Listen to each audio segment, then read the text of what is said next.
दोस्तों, ये जो कहानी मैं सुनाने जा रहा हूँ, ये कहानी इंसानियत को शर्मसार करने वाली कहानी है। और मुझे पूरा विश्वास है कि ऐसी कहानी ना आपने कभी सुनी होगी ना देखी होगी, क्योंकि कहानी ही कुछ ऐसी है। कहानी पड़ोसी मुल्क पाकिस्तान की है। पाकिस्तान में एक जगह है सरगोदा। सरगोदा का रहने वाला एक लड़का जिसका नाम मोहम्मद रियाज, उम्र तकरीबन 27 से 28 साल, रोज़ी रोटी की तलाश में वो सरगोदा से कराची निकलता है।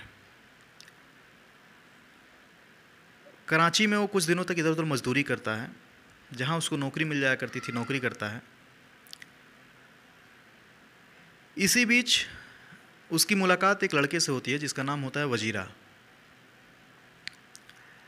वजीरा कराची में एक जगह है लियाकताबाद।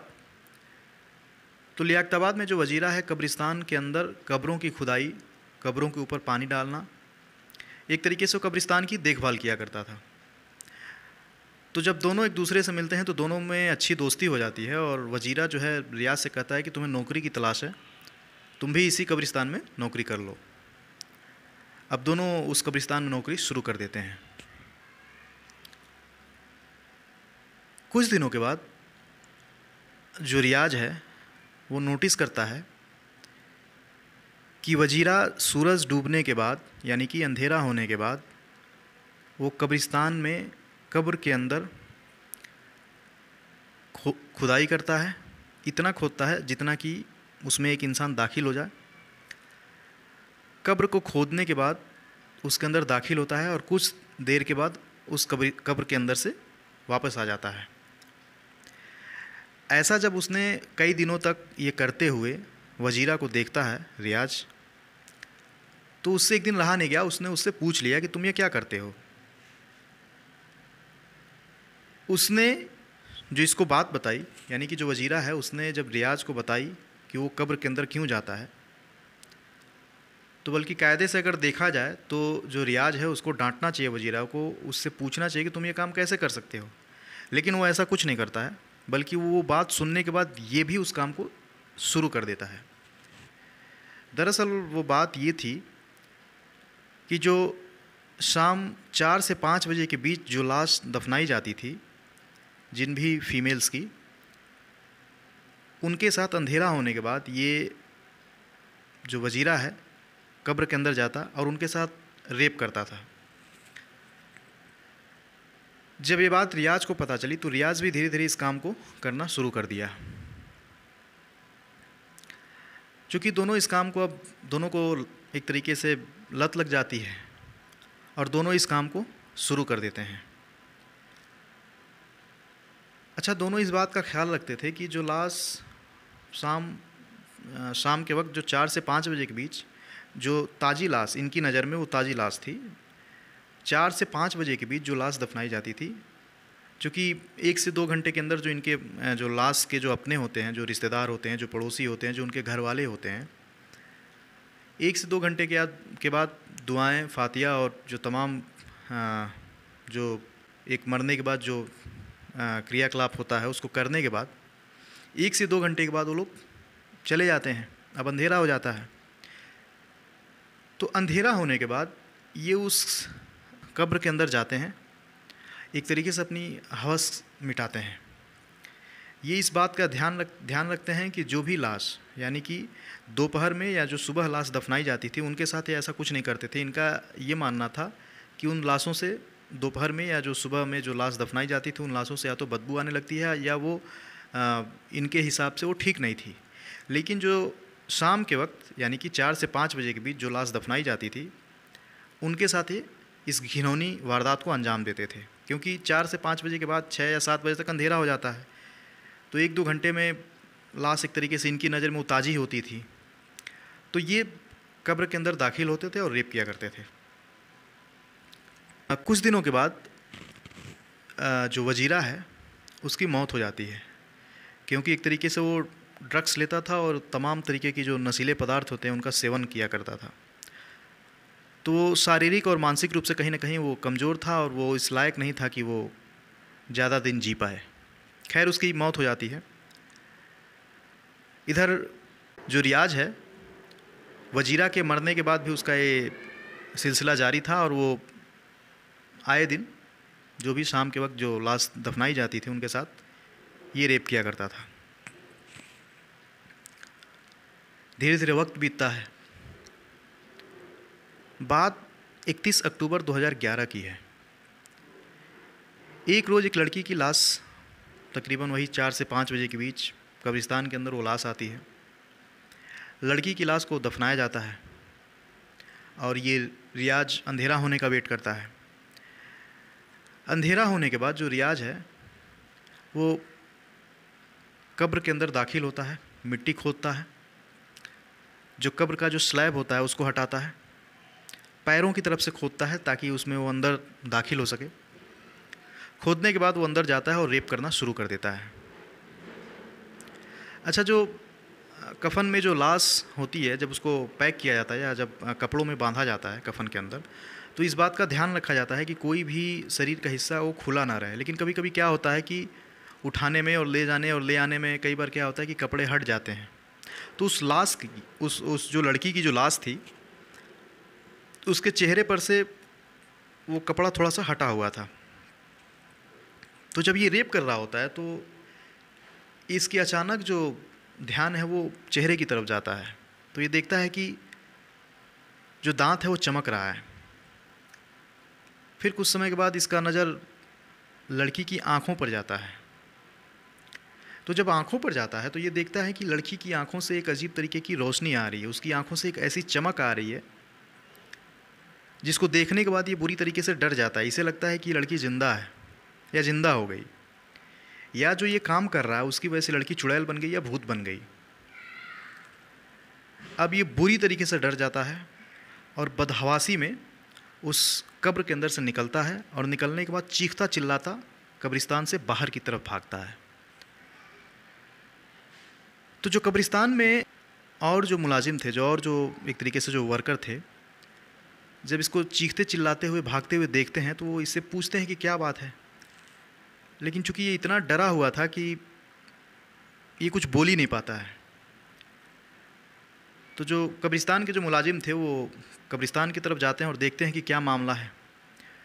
तो देखते हैं कि एक जो कब्र है वो खुली हुई है, और वो कब्र जब ये लोग तहकीकात करते हैं, एक दूसरे से पूछताछ करते हैं, तो पता चलता है कि ये कब्र 2 से 3 घंटे पहले एक लड़की की लाश आई थी जिसे दफनाया गया था, और वही कब्र खुली हुई थी।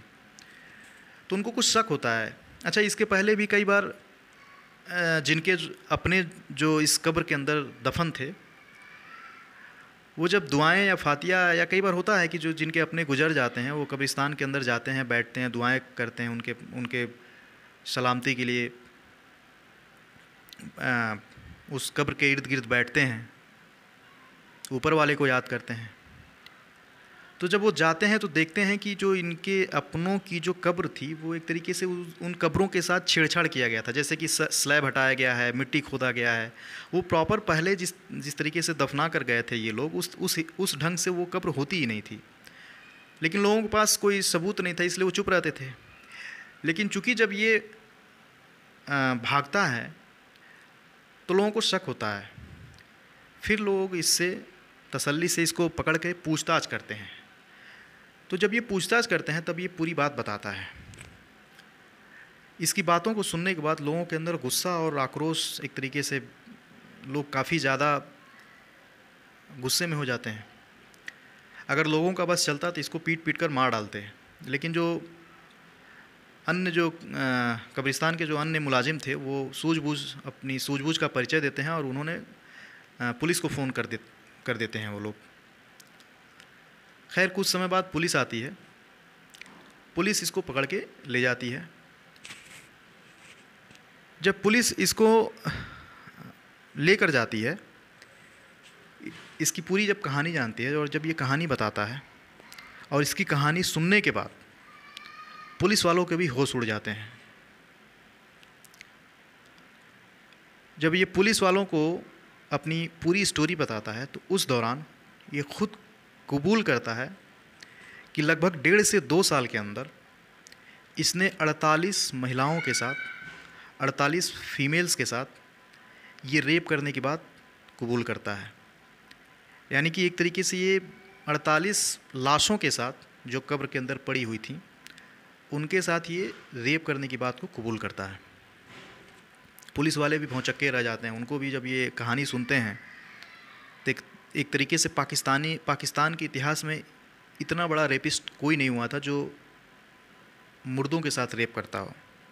खैर कुछ समय के बाद इसका जो इंटरव्यू है, पाकिस्तानी अखबारों से लेकर के मीडिया तक इसका इंटरव्यू आता है, फिर लोगों तक इसकी बात पहुंचती है। अब लोगों के अंदर गुस्सा, जाहिर सी बात है इसने जो काम किया था उससे लोगों में काफ़ी नाराज़गी थी और वो फ़ौरन इसकी मौत की मांग करते हैं कि इसको जल्दी से जल्दी फांसी की सज़ा हो।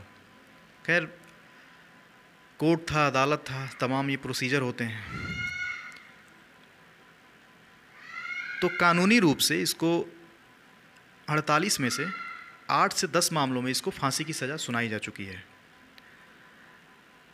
अब इसको फांसी हुई है कि नहीं, इसके बारे में कोई ताज़ा अपडेट नहीं है, इसके बारे में कोई जानकारी नहीं है, क्योंकि मैंने नेट पे इसके बारे में जानकारी इकट्ठा करने की कोशिश की, लेकिन कोई भी इसके बारे में जानकारी नेट पे उपलब्ध नहीं है। अच्छा, एक चीज़ और है कि जब 4 से 5 बजे के बीच आपके दिमाग में एक सवाल होगा कि जब किसी की लाश आती है तो कैसे पता चले कि वो लड़की की है या लड़के की है, मतलब मेल है या फीमेल है। तो पाकिस्तान में एक रवायत है कि अगर किसी महिला यानी कि किसी फीमेल की अगर लाश आती थी तो पाकिस्तान में एक चलन है कि जो फीमेल्स होती हैं उनके ऊपर एक ख़ास किस्म का चादर रख दिया जाता है, और वो ये चादर पहचान होती है कि ये किसी फ़ीमेल की लाश है। और ये चादर रखने का एक और कारण ये है कि ताकि उस लाश को कोई मर्द ना देख सके। तो उस चादर से ये दोनों समझ जाया करते थे कि ये जो लाश है किसी महिला की है। बाद में जब इसको पुलिस पकड़ करके ले जाती है जानने के लिए कि इसने कितने महिलाओं के साथ यानी कि कितनी कब्रों के साथ रेप किया है, ज़रा सोच कर देखिए कि जिन जिन कब्रों पे ये उंगली करता, जिन जिन कब्रों की तरफ इशारा करता कि हाँ मैंने उस कब्र में पड़ी हुई महिला या लड़की के साथ रेप किया है, ज़रा सोच कर देखिए कि उनके घर वालों के ऊपर क्या बीती होगी जब ये कहता हुआ कि हाँ मैंने इस कब्र के साथ रेप किया है। ये पाकिस्तान के इतिहास में इतना बड़ा रेपिस्ट, इतना घिनौना रेपिस्ट कोई नहीं हुआ था। अच्छा, बाद में ये भी आया कि ये मेंटली डिस्टर्ब है, लेकिन इसका ये कोर्ट में फ़ायदा ना उठा सके इसका भी ध्यान रखा गया। फिर ये भी आया कि इसको एक बीमारी है जिसको शायद नेक्रोफिलिया में जो इंसान होता है वो मुर्दों के साथ रेप करता है, एक अजीब सी बीमारी है। तो ये भी बाद में निकल कर आया, लेकिन ये किसी भी तरीके का कोई फ़ायदा ना उठा सके इसका भी जो अदालत है इस बात का ध्यान रखती है, और इसको 48 में से 8 से 10 मामलों में इसको फांसी की सज़ा सुनाई जाती है। तो ये थी आज की कहानी। अब इससे ज़्यादा इस कहानी में ना कुछ सुनाने लायक है ना सुनने लायक है, क्योंकि ये कहानी अपने आप में एक इंसानियत को शर्मसार करने वाली कहानी है। और इस कहानी को सुनने के बाद एक तरीके से इंसान कितना नीचे गिर सकता है, किस हद तक जा सकता है अपनी ज़रूरतों को पूरा करने के लिए, ये समझ में आता है। और मैंने कहीं किसी मूवी में देखा था कि इस धरती पर सबसे बड़ा जानवर अगर कोई है तो वो इंसान है, क्योंकि जानवर तो फिर भी वफ़ादार होते हैं। तो आज कहानी में इतना ही। जाते जाते मैं यही कहूँगा दोस्तों कि अपने आसपास पेड़ लगाएं, क्योंकि जिस हिसाब से हम पेड़ों को काटते जा रहे हैं, हमारा पर्यावरण जो है उसका हम लोग ख्याल रखें। अपना ख्याल रखिए, अपनों का ख्याल रखिए। नमस्कार।